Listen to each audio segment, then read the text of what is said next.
आप किसी non Muslim को मिलें और वो आपसे पूछे आप क्या कर रहे हो, कहता है मैं नमाज पढ़ रहा हूँ। अच्छा आप नमाज पढ़ रहे हो? हाँ 5 वक्त नमाज पढ़ता हूँ मैं। अच्छा तो वो आपसे पूछे अच्छा यार जब तुम ये बैठते हो और ये क्या पढ़ते हो, कहता है मैं पढ़ता हूँ अत्तहियातु लिल्लाहि वस्सलावातु वत्तय्यिबात। वो कहता है इसका क्या मतलब है? वो कहता है पता नहीं मुझे, आई डोंट नो।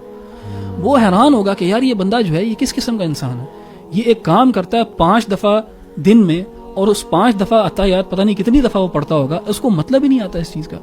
तो अगर तो इंसान जो है वो नमाज पढ़ के बुराइयां कर रहे हैं तो इसीलिए कर रहे हैं क्योंकि उनको पता ही नहीं वो कर क्या रहे हैं। नमाज जो है ना इसकी बहुत अहमियत है, कुरान में जगह जगह हर पेज के ऊपर अल्लाह ताला ने नमाज की अहमियत को बयान किया। और जहन्नम में भी जो लोग जाएंगे one of the reasons why they will be in their is because of not praying, क्योंकि सूरह मुदस्सिर गालिबन उसके अंदर अल्लाह ताला ने कहा ना कि जब अहले जन्नत पूछेंगे कि ये जहन्नम वाले किधर हैं और उनसे पूछेंगे बल्कि कि मा सलकाकुम फी सक़र, कि तुम कैसे यहाँ पहुंचे, तो उनका पहला जवाब जो है लम नकु मिनल मुसल्लीन, कि हम मुसल्लीन में से नहीं थे, हम नमाज पढ़ने वालों में से नहीं थे। अल्लाह ताला ने कुरान में कहा कि नमाज जो है ना वो फहशा और मुनकर से रोकती है, यानी नमाज का जो एक नतीजा होता है वो ये है कि इंसान जो है ना वो बुरे कामों से और फहश कामों से रुक जाता है। अगर एक इंसान नमाज पढ़ रहा है और वो फिर इन चीजों से रुक भी नहीं रहा तो फिर अल्लाह ताला की बात गलत नहीं है, इस बंदे की नमाज गलत है।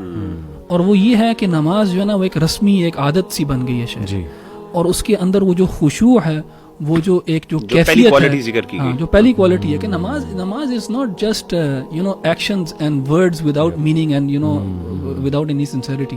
यानी नमाज के पीछे एक पूरा जो है एक पूरा थॉट प्रोसेस है। यानी सहाबा जो है जो वो वुजू कर रहे होते थे तो वो एक ऐसी कैफियत के अंदर आ जाते थे क्योंकि उनको पता होता था कि हमने अपने रब के सामने भी खड़ा होना है और रब से हमने बात करनी है। तो वो उस चीज़ को इंटरनलाइज करना, फील करना, हमारे यहाँ मैं तो समझता हूँ कि जिन लोगों को अभी तक नमाज का मीनिंग नहीं आता तो अफसोस का मकाम है कि ऐसी चीज़ जो हमें 5 वक्त दिन में करनी है और 10 दिन में 50 दफ़ा करनी है, 20 दिन में 100 दफ़ा करनी है और आपको मीनिंग ही नहीं आता उसका।